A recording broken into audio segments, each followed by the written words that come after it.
தசாப்த காலங்களாக இராணுவ கட்டுப்பாட்டின் கீழாக மூடப்பட்டிருந்த உவர்மலை 22ஆம் படைப்பிரிவின் இராணுவ படைத்தளத்தினை அண்மித்த வீதியின் ஒரு பகுதி திறக்கப்பட்டுள்ளது.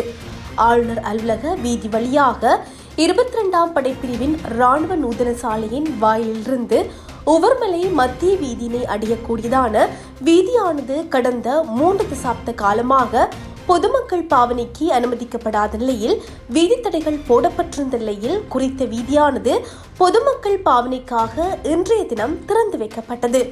உவர்மலை பகுதியின் எல்லை பகுதியில் அமைந்துள்ள குறித்த 22ஆம் படைப்பிரிவினை அடைவதற்கான வீதிகளாக 3 வீதிகள் காணப்படுகிறது. இருப்பினும் அவ்வீதிகளினூடான மக்கள் போக்குவரத்தானது சில பகுதிகளில் மட்டுப்படுத்தப்பட்டிருந்த நிலையில் இன்றைய தினம் அவ்வீதியுடான போக்குவரத்தானது திறந்து வைக்கப்பட்டது.